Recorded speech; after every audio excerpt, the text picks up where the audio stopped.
galerinha! Dando continuidade à nossa disciplina, nós vamos iniciar a nossa conversa sobre o controle endócrino da reprodução da fêmea. Nesse caso, nessa primeira parte, das fêmeas mamíferas. Nós vamos ver que é bem mais complexo esse controle endócrino da reprodução da fêmea em relação ao macho.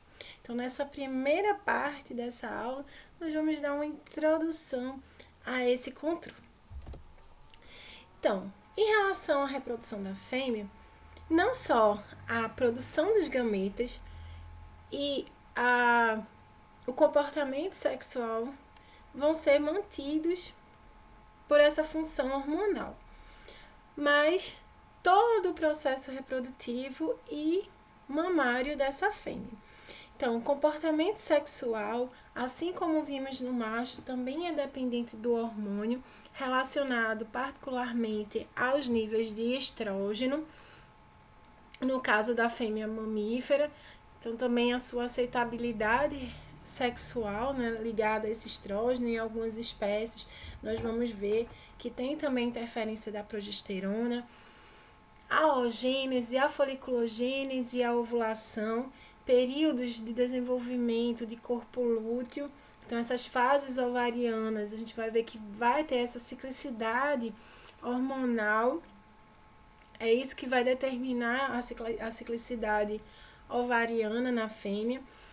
Na gestação, também essa manutenção da gestação é determinada por função hormonal, o próprio parto e também a lactação.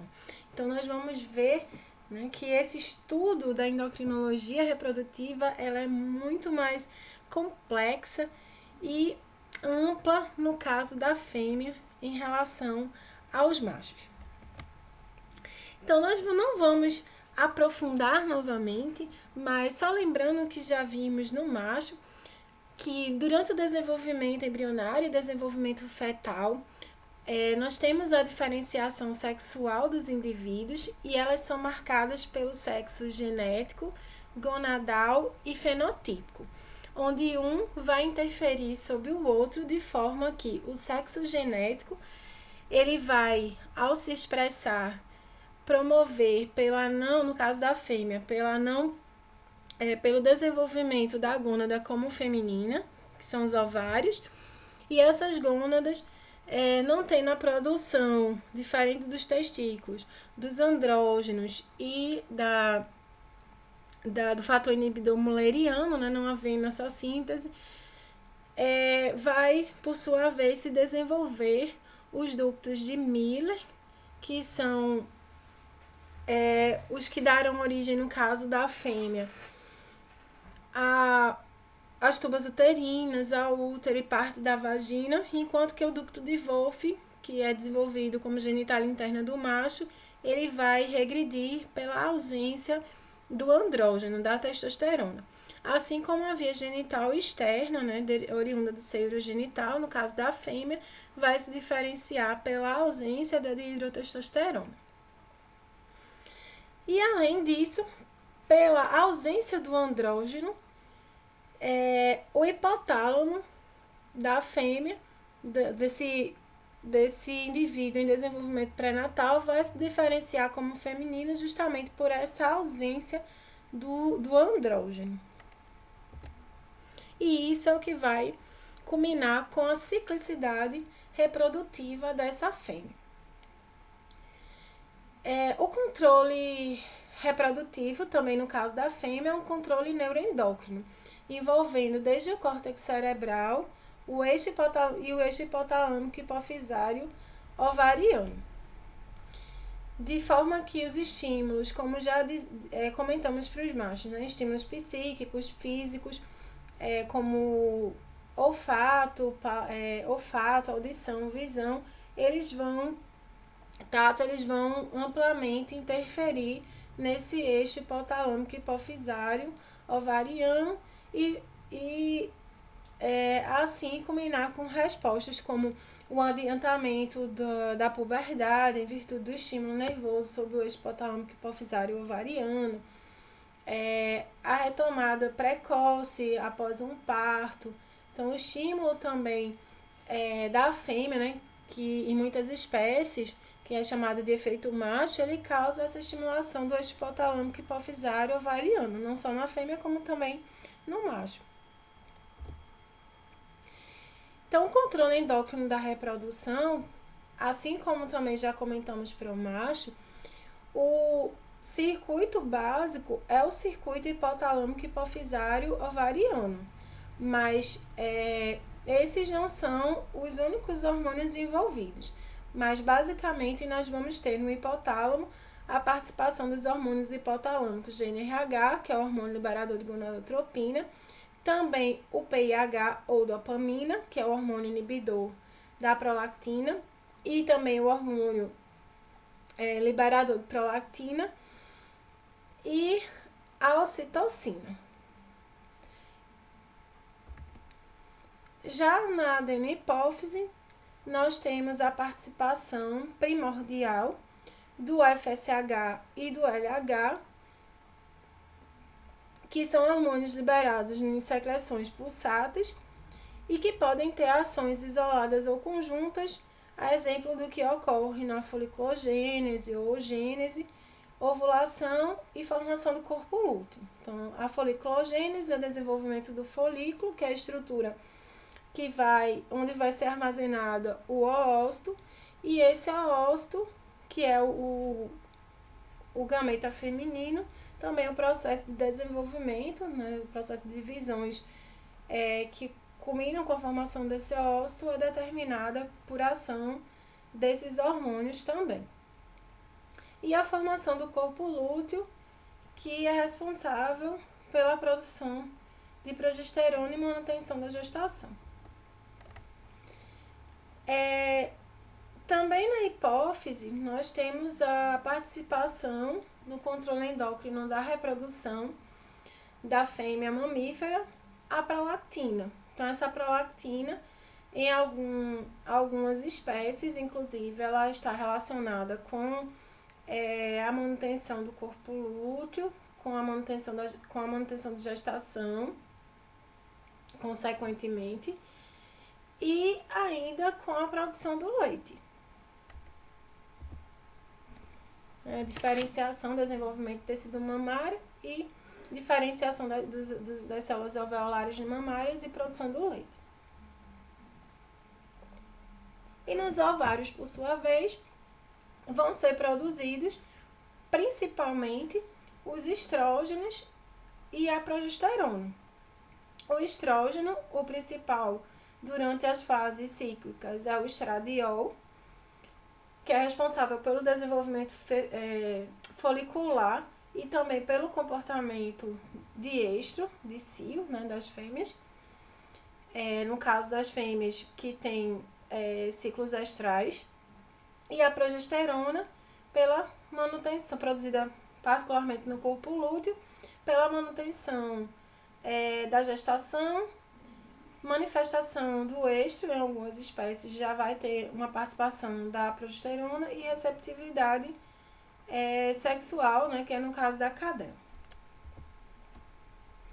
Apesar do estrógeno, da progesterona serem particularmente produzidos pelos ovários, também esses hormônios são produzidos na placenta. Os estrógenos, que aí particularmente vai ser a estrona, ele é produzido também na placenta e vai participar dos eventos de parto.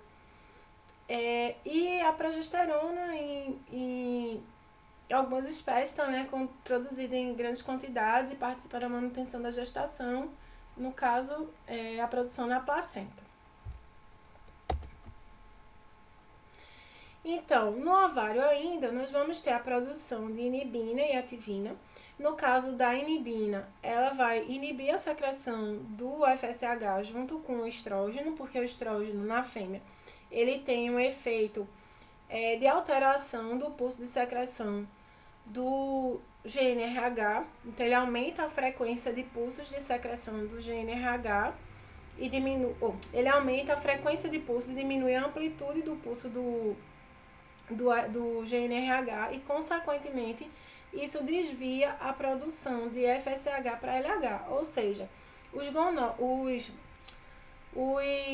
gonócitos já na adenopófise, eles passam a sintetizar mais LH do que FSH. E além disso, a inibina, ela tem um efeito direto na adenopófise, inibindo essa secreção de FSH. Então, nessa fase em que ocorre a elevação da inibina, é justamente uma fase em que vai estar associada o aumento do estrógeno e o efeito inibitório sobre a secreção do FSH.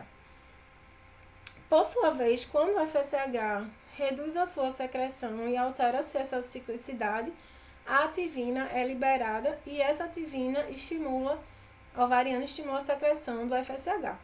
Então, quando o FSH está em altas quantidades, isso vai ser o estímulo para aumentar estrógeno e aumentar a secreção de inibina ovariana. E quando inverte o quadro, é o que vai estimular a produção da ativina e, por sua vez, estimular também a secreção do FSH. Então, aí nós vemos de novo, novamente, esse feedback é um circuito fechado por controle de feedback, tendo aí tanto feedback positivo da ativina quanto negativo do estrógeno e da inibina.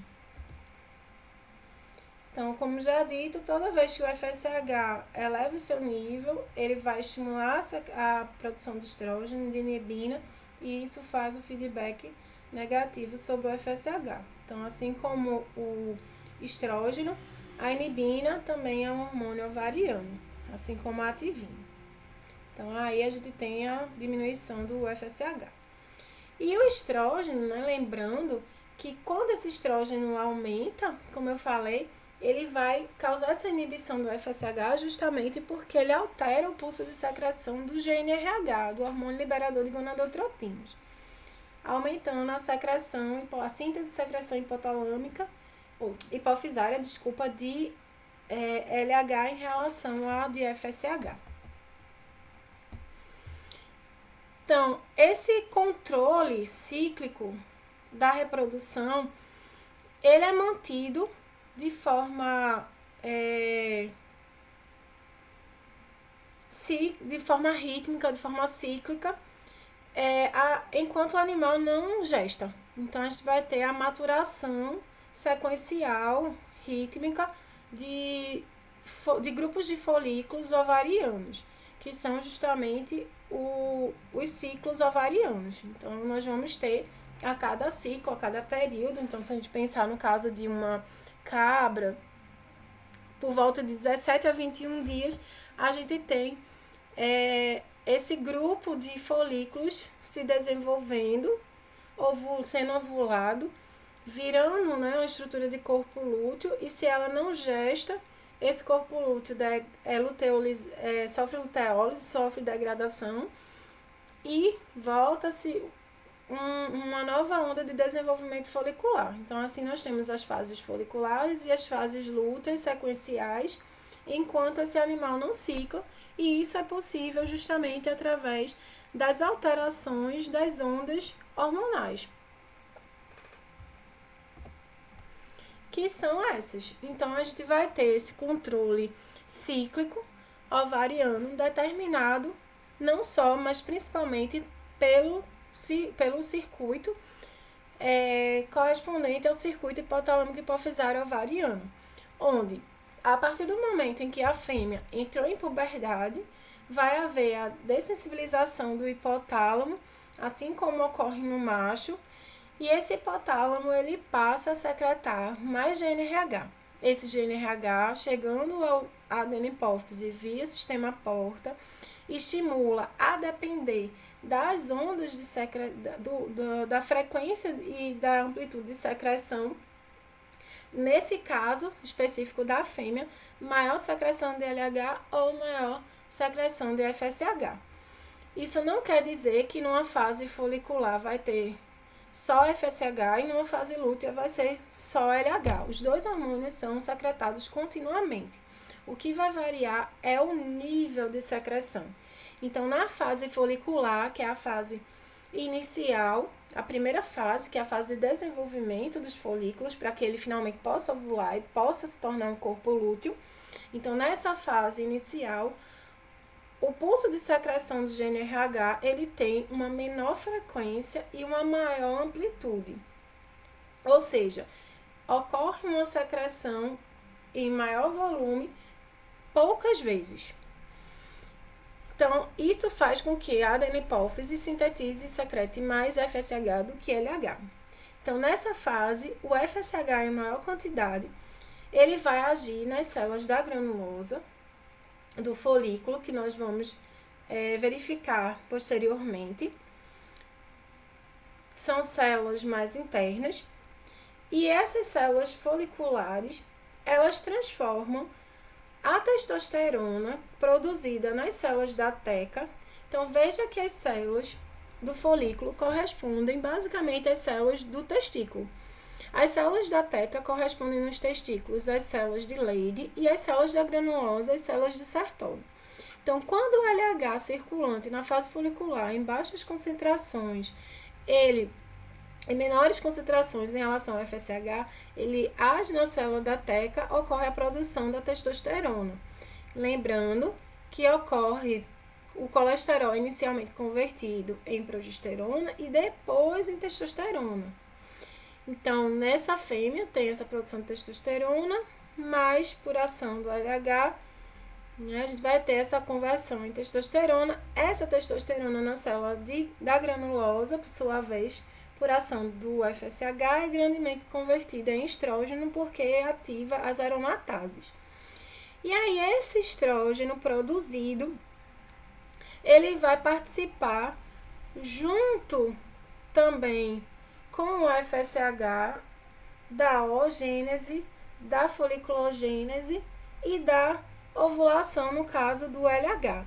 Então, essa oogênese, essa foliculogênese, ela ocorre grandemente, inicialmente por ação do estrógeno e do FSH, e se segue finaliza com a ação também também do LH, porque o estrógeno, lembra que junto com a inibina, ele inibe a produção de FSH, síntese e secreção do FSH, e consequentemente isso vai elevar a secreção do LH, porque o estrógeno faz esse aumento de frequência de secreção de GNRH, desviando a produção para LH na adenopófise. Então, essa maior concentração de LH se dá no final da fase folicular pela estimulação do estrógeno. Então, toda vez que o estrógeno aumenta, diminui o FSH, aumenta o LH, ocorre a finalização da foliculogênese, também procede-se a oogênese, que é finalizada também pelo LH, e a ovulação, onde o LH que é responsável. Então, o pico de secreção do LH, esse pico de onda, é o que vai determinar a ovulação. Com a ovulação, ocorre a conversão do folículo residual em corpo lúteo, que, por ação do LH, vai passar a sintetizar progesterona. Isso porque o LH inibe as enzimas conversoras de progesterona em testosterona e estrógeno. Então, o LH, ele faz com que essas células se diferenciem, esse folículo residual se diferencie no corpo lúteo, que são células secretoras de progesterona. E essa progesterona, por sua vez, agora, passa a fazer feedback negativo sobre o LH, no hipotálamo e na hipófise. Dessa forma, a fase lútea, ela é finalizada justamente pelo enfraquecimento do corpo lúteo, porque para se manter, ele precisa do LH para que haja essa manutenção da viabilidade do corpo lúteo e, consequentemente, secreção de progesterona. Então, a queda do LH, consequentemente, compromete essa viabilidade do corpo lúteo, inclusive, por esse comprometimento da inibição enzimática, e vem toda a fase de luteólise, que nós falaremos a seguir. Então, esse é o circuito básico de controle ovariano que nós precisamos entender, e já de cara percebemos que é bem mais complexo do que o dos machos, visto que nos machos nós temos um processo continuado.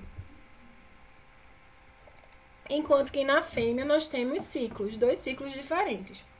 Um ciclo folicular, onde predomina o FSH, e uma fase lútea, onde predomina o LH e a produção, né, de progesterona.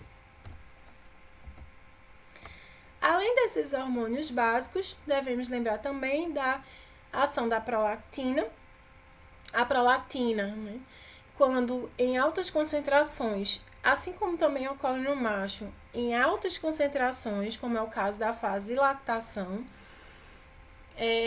ela vai inibir o eixo hipotalâmico hipofisário gonadal, visto que ela inibe a secreção do GnRH, a ocitocina, que participa nesse circuito, tanto na fase ovulatória quanto na fase de parto, ou também, e também na questão da lactação, não especificamente nesse circuito, mas quando a gente for falar de lactação na fêmea mamífera, ela também vai participar.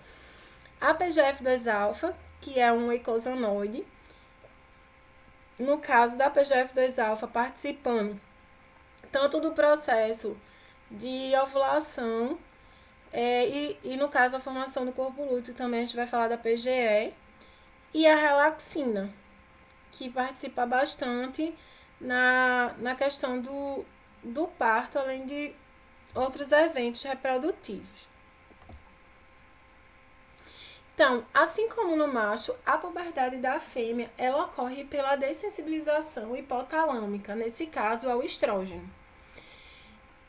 Portanto, para que ocorra a puberdade, ocorre a redução, o que realmente vai marcar esse amadurecimento hipotalâmico, e a dessensibilização ao estrógeno é a redução do número de receptores ao estrógeno na região ventral do hipotálamo e o aumento na porção anterior, que é justamente o que possibilita no caso da fêmea, essa atuação do estrógeno de forma a alterar o pulso de secreção do GnRH e não mais simplesmente inibir a secreção do GnRH como ocorre no macho.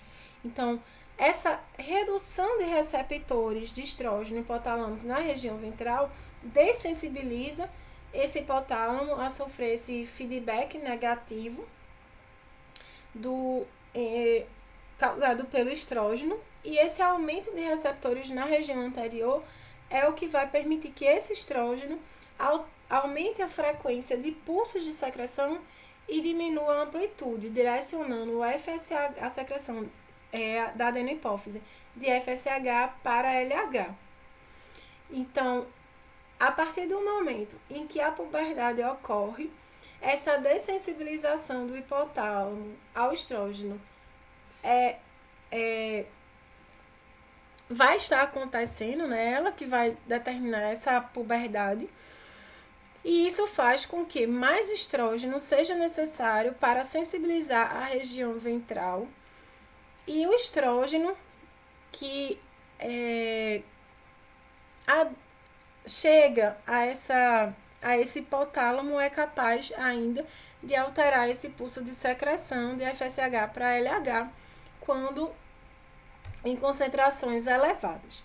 Então, dessa forma, vai haver o aumento da secreção inicialmente do GnRH, aumento da secreção de FSH, o que permite o crescimento folicular e a secreção de mais estrógeno no ovário.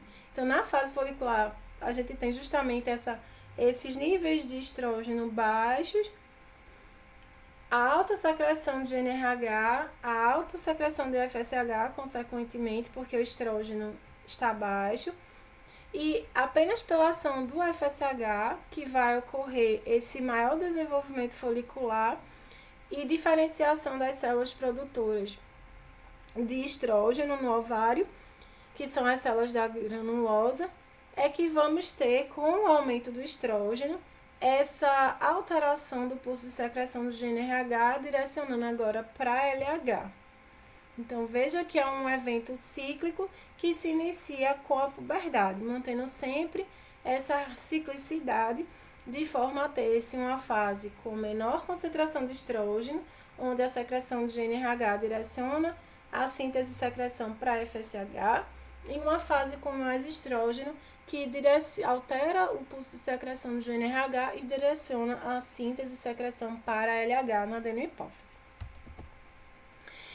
Então, aí mostrando, né, esses eventos que se repetem a partir do advento da puberdade, que são essas ondas de desenvolvimento folicular e a fase seguida pela fase lútea.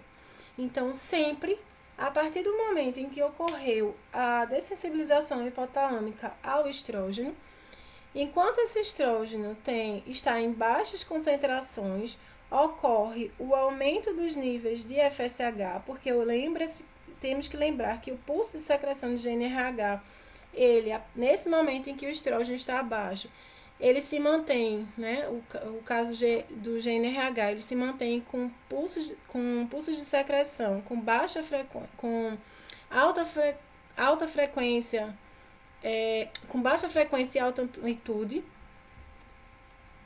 enquanto que quando o estrógeno está alto, ele vai diminuir a secreção do FSH e direcionar para LH, porque esse aumento do estrógeno faz com que o pulso de secreção de GNRH se torne com maior frequência e menor amplitude, direcionando assim a secreção de FSH para LH. Dessa forma, lembrando que estrógeno baixo indica a fase folicular, onde o FSH está alto, e nós vamos ter um grande desenvolvimento folicular. A partir do momento em que o FSH aumenta, ele desenvolve esse folículo, ele diferencia as células e estimula a secreção do estrógeno. Aumentando o estrógeno, ele estimula mais ainda essa diferenciação, esse desenvolvimento folicular, e as células passam, por sua vez, a produzir mais estrógeno. E essa maior secreção do estrógeno vai levando ao aumento também na secreção de LH em detrimento do FSH, como já falamos, e é no pico de secreção do LH que ocorre a ovulação e a formação do corpo lúteo. Então, a partir desse momento, deixa-se de ter uma fase folicular e entra-se na fase lútea, onde o folículo ovulado estrutura por ação do LH o corpo lúteo, que passa, por sua vez, a secretar mais progesterona. Então, a fase folicular é uma fase marcada por FSH e estrógeno, e o final dessa fase, por sua vez, marcada pelo pulso de LH, que pode ocorrer no início da fase lútea, e pela formação do corpo lúteo é marcada a fase lútea, mantendo uma alta concentração de progesterona. Então, essa é a ciclicidade ovariana que nós precisamos entender, tanto celularmente falando, na estruturação do folículo, quanto na questão hormonal, porque quem controla esse desenvolvimento folicular, esse desenvolvimento lúteo, são os hormônios. Então, precisamos entender essa sequência de secreções hormonais para podermos entender também as fases ovarianas. Espero que vocês tenham compreendido essas informações que sirvam de base para aprofundamento dos estudos, que vocês possam, a partir disso, aprofundar os seus estudos.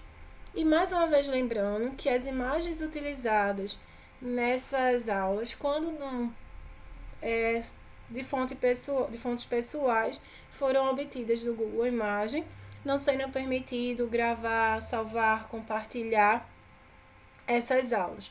Elas têm única e exclusiva função de servirem como base de estudo para a disciplina de Fisiologia Veterinária Básica, devendo ser acessadas via AVA por meio do link disponibilizado. Bons estudos e até a próxima!